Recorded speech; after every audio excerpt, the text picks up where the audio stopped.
It is humiliating to have to confess that, in all probability, the total neglect of a great artist was due to nothing in the world but this omission of his name by Houbraken, and yet Vermeer's pictures were there to proclaim his value.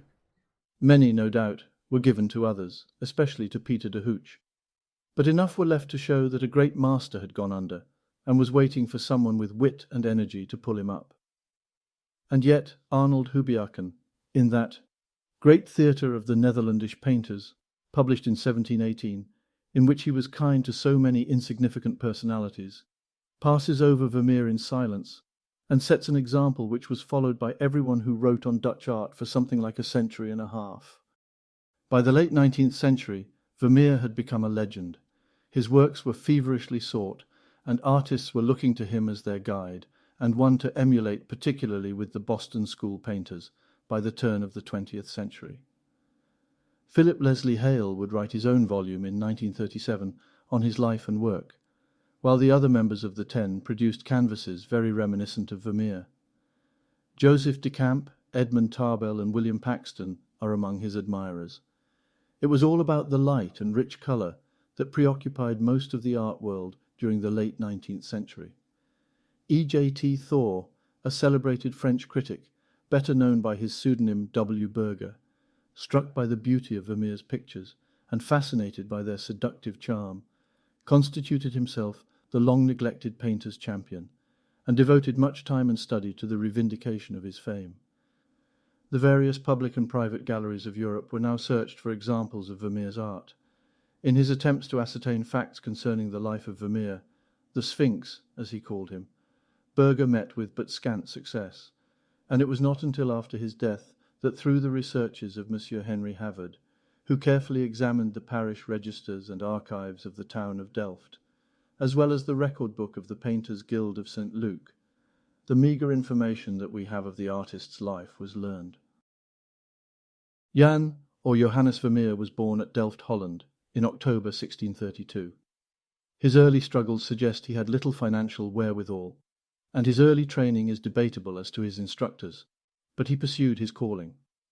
Poverty, however, had not deterred Vermeer from marrying, and the same year in which he attained the distinction of membership in the Painters' Guild, that is in 1653, when only 21, we find it recorded that he was married to Catharina Belenes, a young woman of Delft.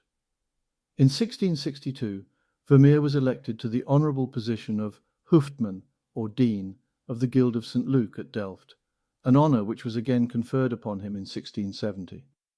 This fact alone would prove that he had acquired a certain celebrity, and it is interesting to find in the journal of a French traveller and art lover of that day, M. Balthazar de Montconis, further testimony of his established fame. This writer records that when visiting Delft in August 1663, he saw the painter Vermeer, whose vogue was then so great that he had no works of his own in his studio, and that to see one of his pictures, M. de Montconis was obliged to go to the house of a baker, who possessed a single figure painted by Vermeer, for which the owner had paid no less a sum than 600 livres, equivalent to about $150, a large amount in those days. Vermeer's circumstances had evidently undergone a change, and his prosperity is further shown in the picture which he painted of himself in his studio. This, the only authentic representation of the artist that exists, shows him richly attired and at work in a well-appointed room, in no way suggestive of the straitened means which had necessitated the payment by instalments of his fee of admission to the Guild of St. Luke, of which later he became one of the leading members. In the full tide of his success, however, we find Vermeer's death recorded in the registers of Delft. Under what circumstances it occurred is not related. We know only that it took place in December 1675, when he was but 43 years of age, that he left a family of 8 children, and that he was buried in the Oude Kerk, Old Church, of his native town of Delft. What sort of pictures did Vermeer paint? In the first place, everyday scenes representing the manners and customs of his time and of his country. To these may be added a few street scenes, painted in his native town of Delft, portions of streets, or perhaps the outside of a house. And finally, landscapes in which the air seems to circulate, and the light to vibrate as in nature itself. Some score of Vermeer's figure pictures have come down to us, which may well be classed in the same category. They are painted with all the breadth and amplitude of Rembrandt. As a painter of light, indeed, he is unique, and in its portrayal he must forever be counted among the greatest masters, always inspiring the connoisseur and lover of art with wonder and admiration.